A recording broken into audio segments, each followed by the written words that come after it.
नमस्कार दोस्तों, आप सभी का स्वागत है इस आध्यात्मिक यात्रा में जहां हम मिलते हैं सनातन धर्म से। क्या आपने कभी सोचा कि सनातन धर्म क्या आज भी रेलेवेंट है? क्या सनातन धर्म का मतलब सिर्फ पूजा पाठ करना, मंदिरों में जाना और अच्छे कर्म करना है, या फिर इस पे छुपा हुआ है हमारे जीवन का संपूर्ण दर्शन? मैं आपको अपने साथ एक ऐसी यात्रा में लेकर जाना चाहती हूं जहां हम मिलकर समझेंगे सनातन धर्म का सार, उससे जुड़े हुए गहरे साइंस और आज की भागती दौड़ती जिंदगी में इसकी उपयोगिता को। तो चलिए शुरुआत करते हैं। तो सबसे पहले समझते हैं कि सनातन धर्म होता क्या है। सनातन धर्म किसी जगह या समय का मोहताज नहीं है। कहने का मतलब ये कि हम ये नहीं कह सकते कि सनातन धर्म इस जगह पर पैदा हुआ था या इस समय पर पैदा हुआ था। सनातन धर्म शाश्वत है, ये हमेशा से था और हमेशा रहेगा। सनातन धर्म की ना तो कोई शुरुआत है और ना ही कोई अंत। सनातन धर्म किसी व्यक्ति द्वारा शुरू किया गया धर्म नहीं है। ये हमारे वेदों से निकला है, हमारे ऋषि मुनियों की अनुभूति से जन्मा है और ये करोड़ों वर्षों की परंपराओं से डेवलप हुआ एक ज्ञान है जो आपको आपके जीवन को जीने का तरीका सिखाता है। सनातन धर्म के 4 प्रमुख स्तंभ हैं: धर्म, अर्थ, काम और मोक्ष। धर्म का मतलब है आपकी ड्यूटीज और मॉरल्स। अर्थ का मतलब है आपके जीवन का लक्ष्य। काम का मतलब है आपके सांसारिक लालच का मर्यादा में रहकर पूर्ति। और मोक्ष का मतलब है आपकी आत्मा की मुक्ति। ये चारों स्तंभ आज भी हमारे जीवन में उतने ही इंपॉर्टेंट है। बल्कि मुझे तो लगता है कि आज के टाइम पर जब हम बहुत ज्यादा स्ट्रेस से गुजर रहे हैं, नेगेटिविटी से गुजर रहे हैं, तो इन बातों का मतलब और भी बढ़ जाता है। सनातन धर्म आपको सिर्फ पूजा पाठ करना नहीं सिखाता, ये आपको सिखाता है कि कैसे आप अपने जीवन को सरल बना सकते हैं। चलिए अब बात करते हैं उन चीजों की जिसको सनातन धर्म से जोड़ा जाता है, और इसमें सबसे पहले आते हैं हमारे मंदिर। अगर आप मंदिर के पीछे छुपे हुए साइंस को समझना चाहेंगे तो शायद आपको एक पूरा जीवन कम पड़े। मंदिर का वास्तु बहुत अनोखा होता है। मंदिर के गर्भगृह की स्थापना उस जगह पर की जाती है जहां पर मैक्सिमम मैग्नेटिक एनर्जी होती है। इसी तरह से मंदिरों में लगी घंटियों का भी एक अपना इंपॉर्टेंस है। जब आप मंदिर में प्रवेश करते हैं और घंटी बजाते हैं तो उससे एक खास तरह की वाइब्रेशन पैदा होती है जो आपके आसपास की नेगेटिव एनर्जी को हटाती है और एक पवित्र वातावरण का निर्माण करती है, जिससे आप भगवान की आराधना के लिए तैयार हो जाते हैं। मंदिर की घंटी आपके लेफ्ट और राइट ब्रेन को भी एक्टिवेट करती है, जिससे आपका कंसंट्रेशन बढ़ता है।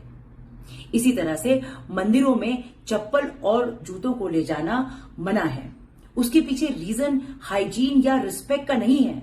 उसके पीछे ये बात है कि आपका शरीर जो है वो मंदिर के फ्लोर से डायरेक्ट कांटेक्ट में आ सके और आप मंदिर की पॉजिटिव एनर्जी को एब्सॉर्ब कर सके।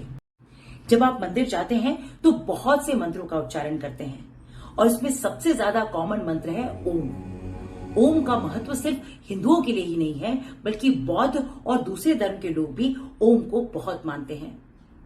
जब आप ओम का उच्चारण करते हैं तो आपका मन शांत हो जाता है और आपके स्ट्रेस लेवल कम हो जाते हैं। ओम को साउंड ऑफ क्रिएशन भी कहा गया है क्योंकि इसकी फ्रीक्वेंसी अर्थ के रेजोनेंस से मिलती है। जब आप ओम का उच्चारण करते हैं तो आपके मन में एक अजीब सी शांति आ जाती है और आपके सारे चक्रा बैलेंस हो जाते हैं। सनातन धर्म में मानसिक और शारीरिक स्वास्थ्य पर भी बहुत ध्यान दिया गया है। योगा के बारे में तो आप सभी जानते हैं। योगा का जन्म भारत में हुआ था, लेकिन आज इसे पूरी दुनिया अपना चुकी है। हमारे माननीय प्रधानमंत्री स्वयं अमेरिका में जाकर लोगों को योगा सिखाकर आए हैं।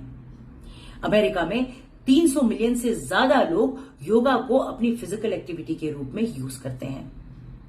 योगा में ऐसी बहुत सी क्रियाएं हैं जिसमें बहुत सारे हेल्थ बेनिफिट्स हैं। मिसाल के तौर पर अगर आप प्राणायाम करते हैं तो आपके लंग्स की कैपेसिटी बढ़ती है और आपकी इम्यूनिटी मजबूत होती है। अगर आप मेडिटेशन करते हैं तो कॉर्टिसोल जैसे स्ट्रेस हार्मोन्स कम होते हैं और आपका ब्लड प्रेशर कंट्रोल में आता है।